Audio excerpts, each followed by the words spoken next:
Hello students, how are you? I hope you all are fine.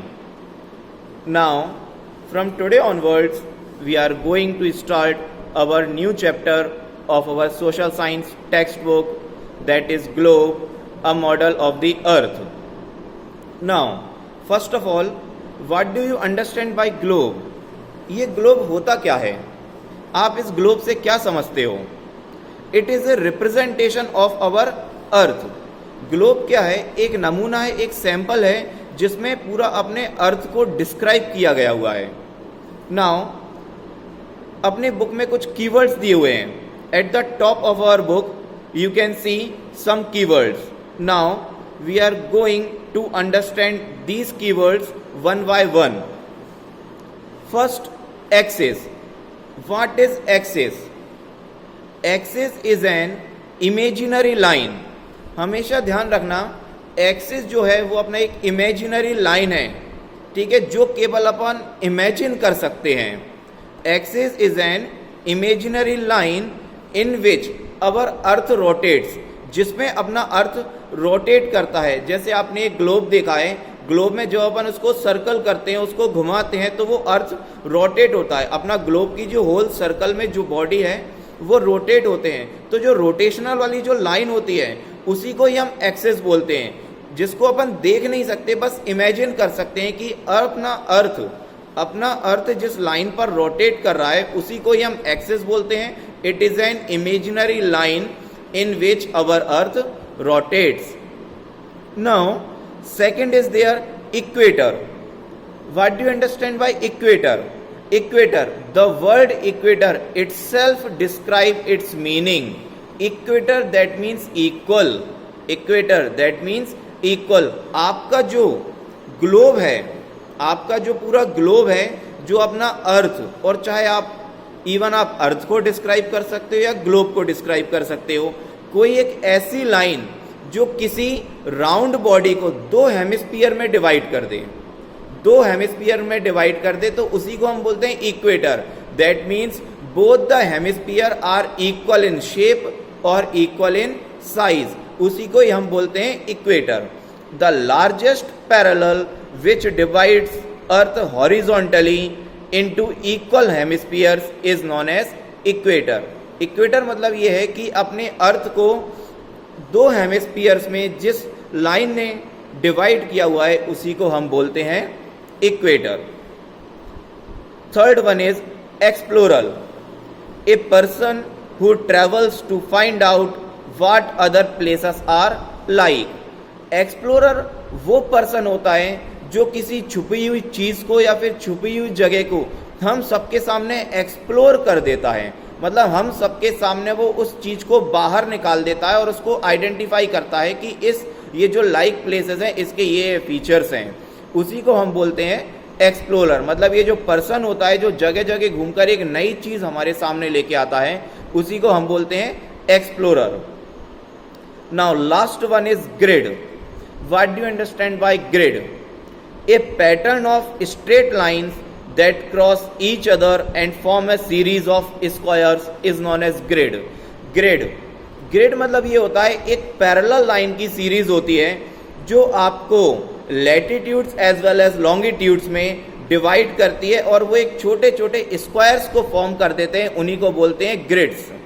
ठीक है, जैसे आपने ग्राफ पेपर देखा हुआ है, मैथमेटिक्स में जो आप ग्राफ पेपर यूज करते हो उसमें जो स्मॉल स्मॉल स्क्वायर्स होते हैं, उन्हीं स्क्वायर्स को हम बोल सकते हैं कि वो क्या है, ग्रिड्स के फॉर्म में हैं, जो एक दूसरे को पैरेलल फॉर्म में डिवाइड कर रहे हैं. That means horizontally as well as vertically जो डिवाइड करते हैं और स्मॉल स्मॉल स्क्वायर्स को फॉर्म करते हैं, उन्हीं को हम क्या बोलते हैं, ग्रिड बोलते हैं. Now we are going to start our chapter. अभी अपन ने जो समझे हैं वो कीवर्ड्स हैं. अब अपन अपने चैप्टर्स को स्टार्ट करते हैं. The Earth is one of the 8 planets of the solar system. It is the home of all living things. Life is possible only it because it has air and water. Centuries ago, people believed that the Earth was flat and that they would fall off its flat surface if they went too close to the edges. Ferdinand Magellan, a Portuguese explorer, sailed around the earth in 1522 and proved that the earth is round in shape. इसमें बताया गया है कि आपका जो solar system है जिसमें 8 planets हैं, that is Mercury, Venus, Earth, Mars, Jupiter, Saturn, Uranus, इन सारे 8 प्लैनेट्स में अपना जो अर्थ है वो एक ऐसा प्लैनेट है जिसमें all living beings, living things survive करते हैं, that is plants and animals. कहने का मतलब ये है कि सारे 8 प्लैनेट्स में अब अपना अर्थ जो है वो एक ऐसा प्लैनेट है जिसमें लिविंग थिंग्स सर्वाइव करते हैं. It is only possible because, ये केवल इसीलिए संभव है because our earth has air and water, क्योंकि अपने अर्थ के पास क्या है, एयर है और वाटर है, हवा और पानी अपने अर्थ में अवेलेबल है. सेंचुरीज एगो, काफी सदियों साल पहले ये माना जाता था कि अपना जो अर्थ है वो फ्लैट शेप में है, दैट मीन्स फ्लैट शेप में अपने अर्थ का कोई शेप नहीं है. But later it will decide. A scientist name Ferdinand Magellan, एक साइंटिस्ट आए फर्डिनेंड मैगलन, जिन्होंने 1522 में ये प्रूव कर दिया कि अपना जो अर्थ है वो राउंड शेप में है. Earth is not in a flat shape, अपना अर्थ फ्लैट शेप में नहीं है, वो कैसा है, राउंड शेप में है. Now what is a globe. Globe क्या है, ग्लोब अपन ने पहले ही डिस्क्राइब कर लिया है चैप्टर में. ग्लोब क्या है, एक नमूना है जो अपने अर्थ को डिस्क्राइब करता है, दैट मीन्स अपने अर्थ का क्या है, एक सैंपल है through which we can understand our earth. What is a globe. A globe is a small model of the earth which gives a fairly accurate idea of the earth's surface. Globe क्या है, अपने अर्थ का एक model है जो आपको accurate idea provide करता है आपके अर्थ सरफेस का. A globe shows us the shape and the location of the continents, oceans, seas on a smaller scale. Globe क्या करता है, आपको शो करता है कि कहाँ कहाँ पर आपके कॉन्टिनेंट्स, ओशियंस और सीज अवेलेबल हैं, through which we can easily identify where our continents, oceans, seas are located. The line running from one pole to the other pole through the centre of the globe is called the axis of the earth. इसी axis को अपन ने पहले समझा हुआ था. ये क्या एक ऐसी लाइन है जो एक पोल से दूसरे पोल पर जाती है through the centre of the globe. Axis एक इमेजिनरी लाइन है जो ग्लोब के सेंटर से एक पोल, जो ग्लोब के सेंटर को छूते हुए एक पोल से दूसरे पोल पर जाती है. इसी को हम क्या बोलते हैं, एक्सिस बोलते हैं. The earth rotates on this imaginary line, that is why we say that the earth rotates on its axis. ये जो एक्सिस जो है वो एक इमेजिनरी लाइन है, इसी के चलते हम बोल सकते हैं कि जो अर्थ जो है ये अपने खुद के एक्सिस पर घूमता है, और वो एक्सिस क्या है, एक इमेजिनरी लाइन है. There is another imaginary line on the earth, it goes around the earth, it remains at equal distance from the north pole and the south pole, it is called the equator. Imaginary line के साथ साथ एक और line ऐसी जाती है globe के centre से जो दोनों पोल्स को टच करती है, north pole as well as south pole को. This line is said to be equator. But the difference is that equator क्या करता है, आपके ग्लोब को दो पार्ट्स में डिवाइड कर देता है, दो हेमिस्फीयर में डिवाइड कर देता है. One is northern hemisphere and one is southern hemisphere. The half to the north of the equator is called the northern hemisphere. The other half to the south of the equator is called the southern hemisphere. That means कहने का मतलब ये है कि जो equator जो गया हुआ है अपने ग्लोब को 2 हेमिस्फीयर में डिवाइड कर रहा है. नॉर्थ पार्ट का जो हेमिस्फीयर है उसको हम बोलते हैं नॉर्थर्न हेमिस्फीयर, और जो साउथ पार्ट का जो हेमिस्फीयर है उसको हम बोलते हैं southern hemisphere. Now at next page you can see one concept is written latitudes. Okay, जैसे आपने कभी देखा होगा तो उसमें आपने कुछ लाइंस दी हुई हैं जो सेमी सर्कल के शेप में जाती हैं, कुछ ऊपर से नीचे आती हैं, नॉर्थ पोल से साउथ पोल, कुछ इस टाइप की जाती हैं, ईस्ट डायरेक्शन से वेस्ट डायरेक्शन में। इसी लाइंस को हमने दो नाम दिए हैं, उन लाइंस को हम क्या बोलते हैं, लैटिट्यूड्स एंड लॉन्गिट्यूड्स। अब देखिए, जो लाइंस ईस्ट से वेस्ट डायरेक्शंस में जाती हैं उनको हम बोलते हैं लैटिट्यूड्स, और जो नॉर्थ से साउथ डायरेक्शन में जाती हैं उनको हम बोलते हैं लॉन्गिट्यूड्स। ओके, अब हम एक एक करके इनको समझते हैं कि भाई लैटिट्यूड्स क्या होते हैं, लॉन्गिट्यूड्स क्या होती हैं, और ये हमारे क्या काम में आती हैं और ये क्या करती हैं, इनका मेजर रोल क्या होता है ग्लोब में, और ये ग्लोब में क्यों प्रेजेंट हैं, और ग्लोब में जो आप जो डायरेक्शंस, जो डिग्रीज देखते हो, वो डिग्रीज क्या काम में आती हैं। Latitudes, there are many lines which run parallel to the equator. These line runs from east to west and are called lines of latitudes और पैरेलल। जैसा कि आपने देखा है, कुछ ऐसी लाइन्स ग्लोब में जो ईस्ट से वेस्ट में जाती हैं इक्वेटर के थ्रू, जो इक्वेटर के पैरेलल होती हैं, उन्हीं लाइन्स को हम बोलते हैं लैटिट्यूड्स, और इनको हम पैरेलल्स भी बोल सकते हैं। They are numbered in degrees, और एक एक लाइन्स पे उन्होंने नंबर डाले हुए हैं जो डिग्रीज के फॉर्म में मेंशंस हैं। The equator is numbered as 0 degree. Equator को हमने 0 डिग्री मेंशन किया है बिकॉज, क्योंकि ये क्या है, इक्वल पार्ट में डिवाइड कर रहा है अपने ग्लोब को, दोनों हेमिस्फीयर में ये इक्वल पार्ट में डिवाइड कर रहा है, इसलिए इक्वेटर को हमने 0 डिग्री दिया हुआ है।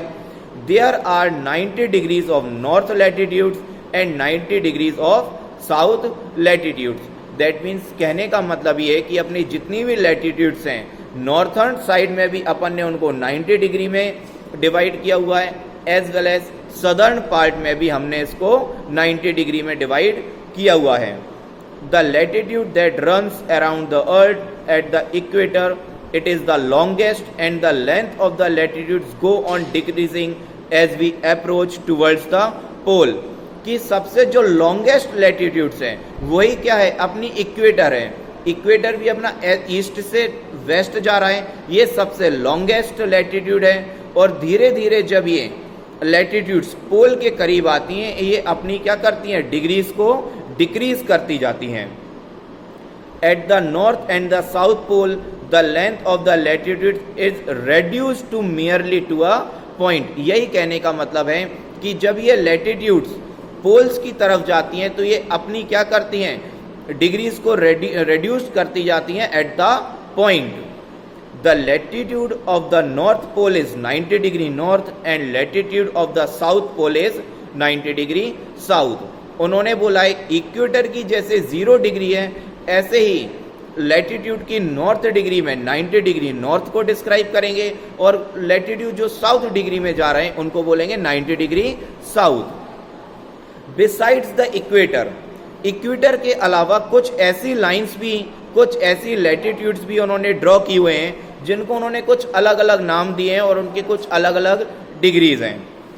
There are some other important latitudes, these are known as Tropic of Cancer and 23 half degree north.